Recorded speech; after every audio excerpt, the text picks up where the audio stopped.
Je ne sais pas si vous entendez ce bruit. Tendez l'oreille un instant. Ce n'est pas le vent qui souffle dans les steppes. Non, c'est quelque chose de bien plus lourd, de bien plus métallique. C'est le bruit d'un verrou géant qui est en train de se refermer. Un verrou à l'échelle d'un continent tout entier.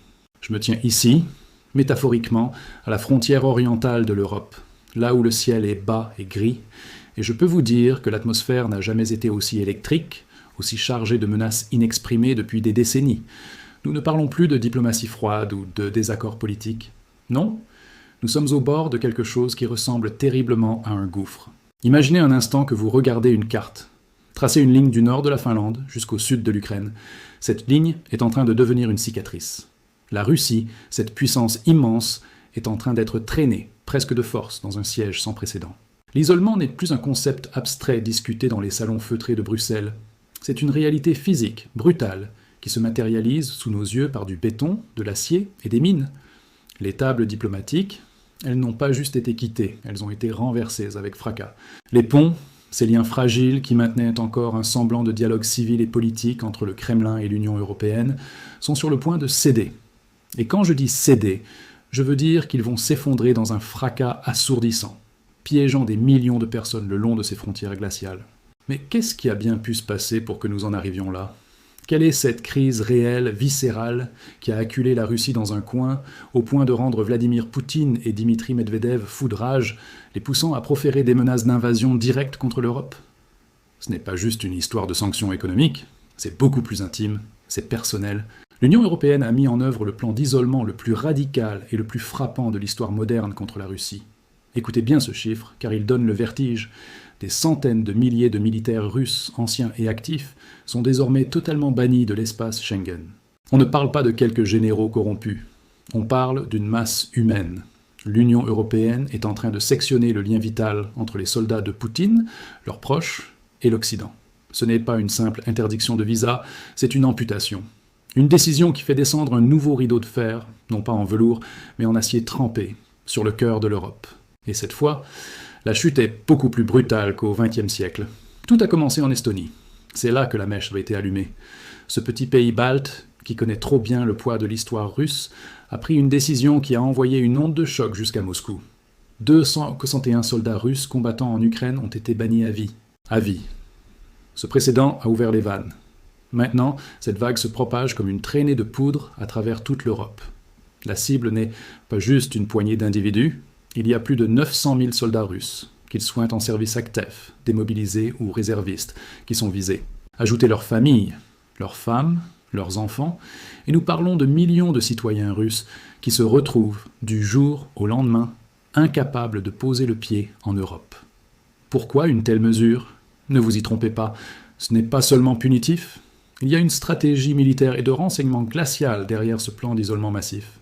En fermant la porte à cette population spécifique, l'Union européenne vise à paralyser complètement les réseaux de sabotage, d'espionnage et les opérations des services de renseignement russes en Europe. C'est une tentative d'aveugler l'ours russe sur le sol européen. Mais, et c'est là que le frisson me parcourt l'échine, exclure un groupe aussi gigantesque d'un continent entier pourrait être un jeu extrêmement dangereux. C'est le genre de manœuvre qui accule psychologiquement une nation entière. Et la réponse du Kremlin ? Elle a soit été dénuée de toute courtoisie diplomatique. Elle a été brute, vulgaire, révélatrice de la tempête qui approche. Dimitri Medvedev, le numéro 2 du Conseil de sécurité russe, a traité Kaja Kallas, la haute représentante de l'Union européenne, de souris blonde. L'insulte est basse, certes, mais ne vous arrêtez pas à la grossièreté. Regardez ce qui se cache derrière. Medvedev a déclaré que les soldats russes n'avaient pas besoin de visa pour entrer en Europe. Il a ouvertement défié le continent militairement, rappelant que l'armée russe pouvait entrer sans visa, comme en 1812 ou en 1945.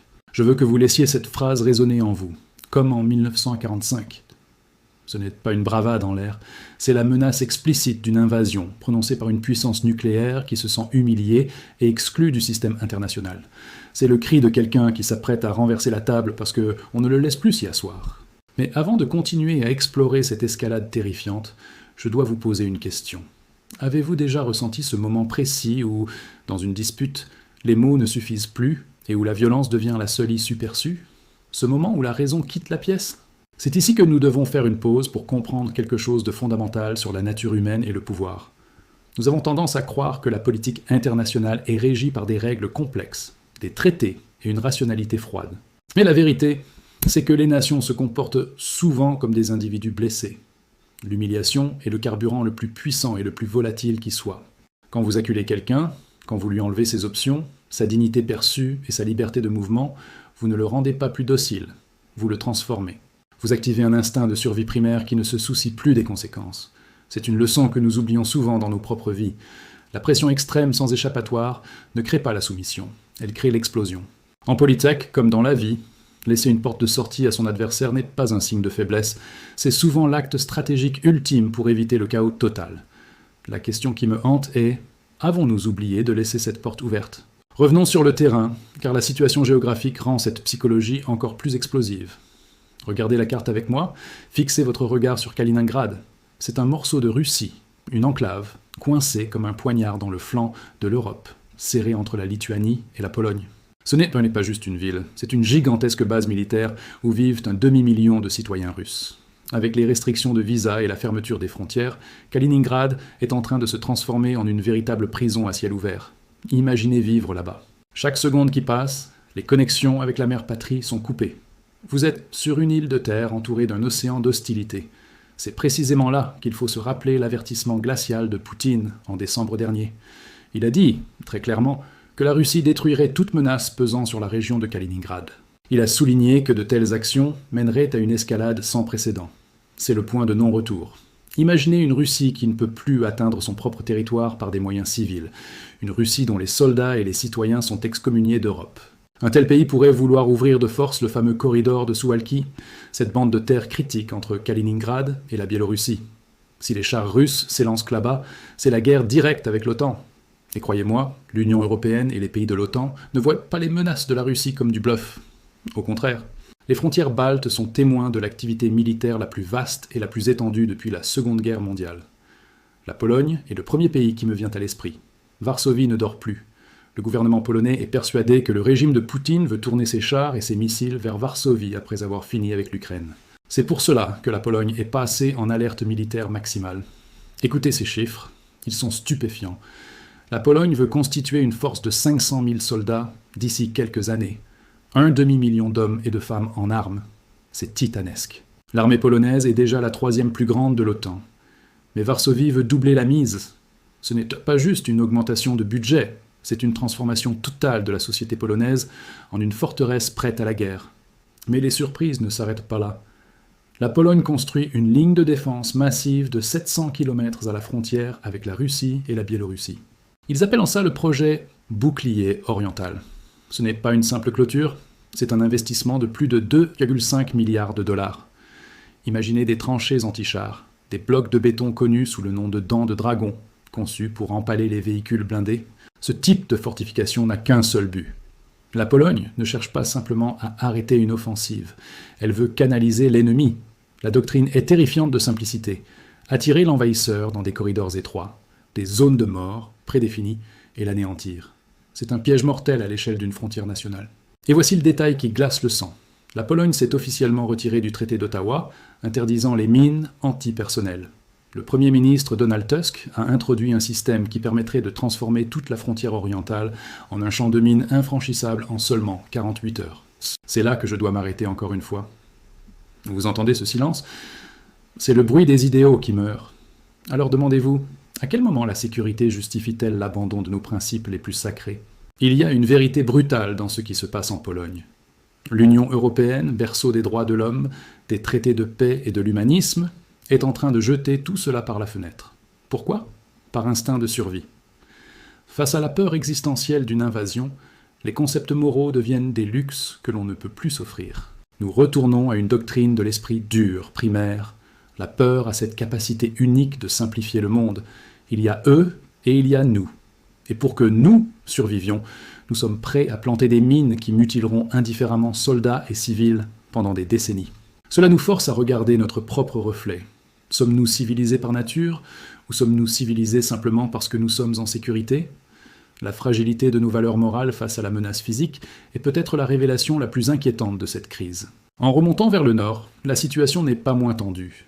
L'Estonie, la Lettonie et la Lituanie construisent une barrière commune, la ligne de défense balte.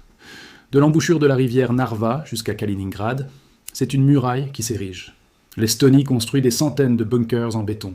La Lituanie a préparé tous ses ponts pour la destruction. Vous imaginez vivre dans un pays où les ingénieurs ont déjà calculé ou placé les explosifs sur les ponts que vous traversez pour aller travailler chaque matin. Mais les préparatifs ne se limitent pas à la terre, ils ferment aussi le ciel. Avec le projet Mur de Drones-Balt, des systèmes de surveillance et de destruction autonomes alimentés par l'intelligence artificielle sont activés.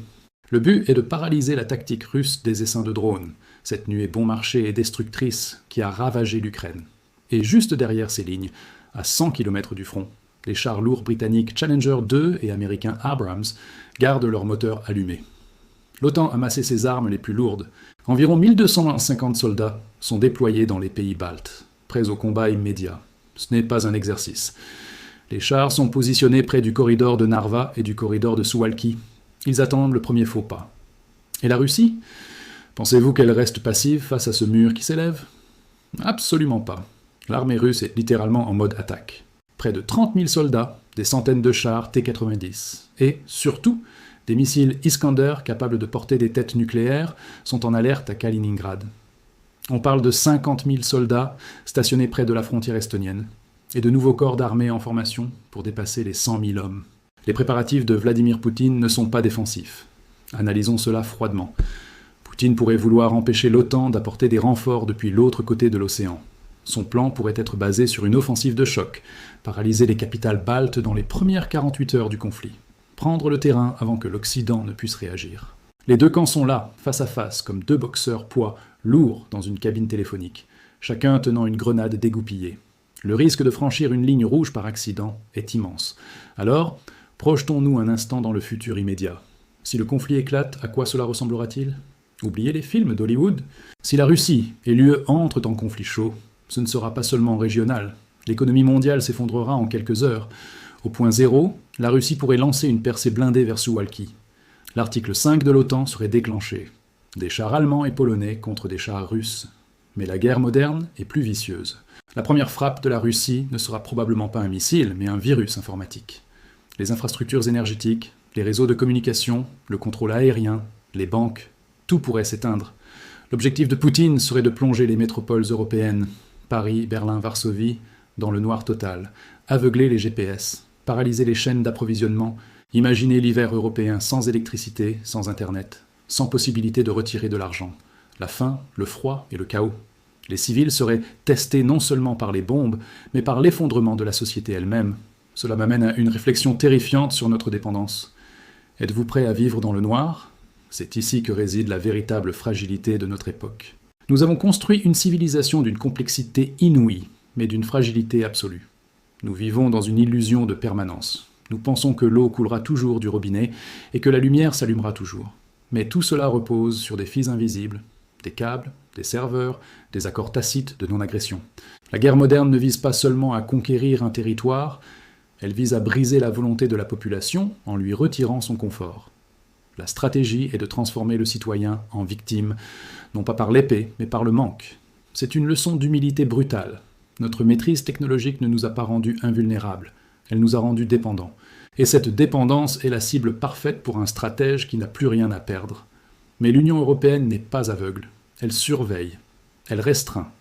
Le banc des visas dont je parlais au début, c'est l'aspect diplomatique. Mais il y a un autre front, beaucoup plus insidieux, beaucoup plus silencieux, et c'est peut-être là que le danger est le plus grand. Regardons vers la mer Baltique. Beaucoup pensent qu'avec l'adhésion de la Suède et de la Finlande à l'OTAN, la Baltique est devenue un lac de l'OTAN. C'est une illusion dangereuse. C'est un mensonge que l'on se raconte pour se rassurer. La Baltique n'est pas un lac, c'est une zone à haut risque. Le vrai danger ne flotte pas à la surface, il rôde quelques centaines de mètres plus bas. Le fond de la mer Baltique est le système nerveux de l'Europe. C'est là que passent les câbles de données sous-marins qui transportent nos communications, nos transactions financières. C'est là que se trouvent les pipelines de gaz, les câbles électriques, les futurs pipelines d'hydrogène. Si cette infrastructure est coupée, les marchés financiers s'arrêtent, les hôpitaux perdent leurs données. L'Europe ne s'effondrerait pas en quelques secondes, mais en quelques heures, le chaos économique et social serait total. Et la Russie le sait. Depuis des années, des navires de recherche russes, comme ceux de la classe Yantar, planent au-dessus de ces câbles, traçant des routes suspectes. Ils cartographient nos vulnérabilités, ils savent exactement où couper pour faire le plus mal. Les pays baltes ont créé des centres de surveillance maritime conjoints, l'OTAN a déployé des groupes de protection, des capteurs sous-marins de nouvelle génération écoutent le fond de la mer, mais comment protéger des milliers de kilomètres de câbles contre un ennemi invisible? Et il y a pire. Le ministre des Affaires étrangères estonien a parlé d'attaques hybrides, de brouillage GPS qui met en danger l'aviation civile. Mais la menace la plus sale, la plus vicieuse, c'est la flotte fantôme. Pour contourner les sanctions, la Russie a envoyé plus de 400 vieux pétroliers rouillés, sans assurance, sans pavillon clair, dans les eaux de la Baltique. Ces navires transportent des centaines de milliers de tonnes de pétrole brut. Ils naviguent souvent avec leurs transpondeurs éteints, comme des fantômes sur les radars. Ils passent par les détroits les plus étroits et les plus dangereux du monde. C'est une bombe à retardement écologique. Un accident au large du Danemark ou de la Suède, et c'est une marée noire catastrophique. La mer deviendrait un piège mortel, détruisant l'industrie de la pêche et le tourisme pour des décennies. La stratégie de Poutine est claire, consumer l'Europe de l'intérieur par des crises d'apparence civile ou accidentelle, sans jamais déclarer une guerre officielle. C'est du génie maléfique. Alors, l'Europe est-elle vraiment en sécurité sur cet échiquier ? Fermer les frontières, construire des blocs de béton, mettre des soldats en alerte ? Est-ce suffisant pour arrêter les sous-marins invisibles et les flottes fantômes ? La réponse, honnêtement, est non, parce que la guerre moderne ne connaît pas de frontières physiques. Pendant que nous construisons des murs sur la Terre, l'ennemi nage sous l'eau et voyage dans les câbles de fibres optiques. L'Europe fait tout ce qu'elle peut. Elle se réveille, elle s'arme, elle durcit le ton. Mais un seul faux pas de Poutine, ou une seule réaction excessive de l'Occident, et nous basculons. Nous sommes face à une dernière vérité, peut-être la plus difficile à avaler. Regardez l'image globale.